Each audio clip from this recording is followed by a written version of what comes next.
Oke Google, telusuri tugas UTS saya.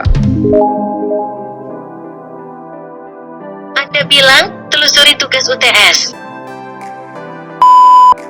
Assalamualaikum warahmatullahi wabarakatuh. Perkenalkan, nama saya Fawaz Al-Lisani. Nah, di sini saya akan memenuhi tugas dari ujian tengah semester mata kuliah agribisnis pangan dan non-pangan terkait permasalahan dan kebijakan dari 3 komoditas yang ada di Lamongan. Yang pertama adalah komoditas padi. Dan berdasarkan data dari berita tentang kekeringan dan serangan hama yang melanda petani padi pada tahun 2019. Permasalahan ini terjadi karena petani bergantung terhadap cuaca, sedangkan cuaca itu tidak menentu, dan hama dan penyakit yang menyerang pada tanaman padi pada musim tertentu. Berdasarkan hasil kesimpulan dari jurnal tahun 2015 mengatakan bahwa produksi padi yang ditanam serempak dengan pengawalan teknologi dan sistem pengolahan tanaman terpadu atau PTT meningkat dari 20% menuju ke 50%, terutama pada serangan hama dan penyakit. Ini menurut Bayhaqi tahun 2009. Nah, contohnya seperti pengolahan tanah, pemberian bahan organik, pengairan tanaman, pemupukan yang lengkap dan berimbang, serta mencegah penggunaan bahan kimia.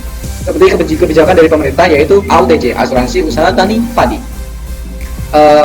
Seperti yang dikatakan oleh Bapak Sarwo Edi, Prasarana dan Sarana Pertanian Kementerian Pertanian mengatakan bahwa preminya itu murah karena subsidi dari pemerintah yang awalnya 180.000 per hektar hanya membayar 36.000 per hektar. Komoditas yang kedua adalah komoditas jagung.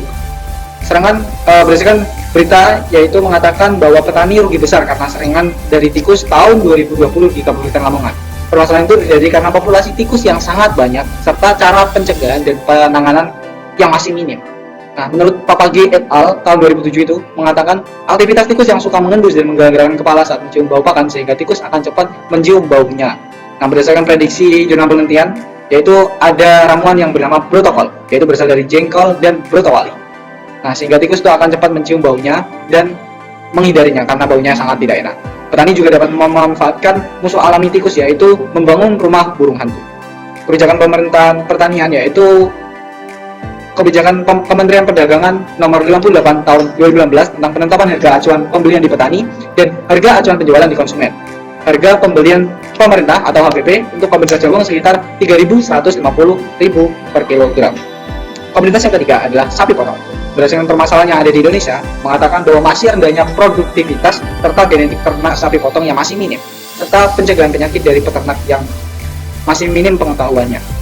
Permasalahan ini karena minimnya populasi sapi potong di Indonesia, khususnya di Lamongan. Lamongan sendiri hanya berjumlah 100-an populasi sapi potong dari 4.500.000 populasi sapi potong di Jawa Timur. Petani juga kurang mengetahui bagaimana cara perawatan serta pencegahan penyakit terhadap ternaknya. Berdasarkan hasil penelitian tahun 2016 di Pucuk Lamongan mengatakan apabila peternak bersungguh-sungguh dalam menjalankan usaha ternak sapi potong akan mendapatkan keuntungan yang berlipat ganda. Dan sebaiknya peternak beternak lebih dari 10 ekor indukan dengan umur 2 tahun, bobot lebih dari 350 kg, maka usaha pembibitan sapi potong akan layak dan menguntungkan peternak akan lebih sejahtera. Ini berdasarkan hasil penelitiannya yang dihitung dari nilai BIP ataupun analisis kelayakan usaha yang lainnya. Nah, kebijakan pemerintah yaitu tentang pencapaian swasembada daging oleh Kementerian Pertanian. Jadi Kementerian Pertanian akan terus melakukan penyuluhan dan membuat kebijakan-kebijakan daerah yang membantu peternak khususnya sapi potong di daerah Lamongan. Itu saja yang dapat saya sampaikan. Kurang lebihnya saya mohon maaf. Wassalamualaikum warahmatullahi wabarakatuh.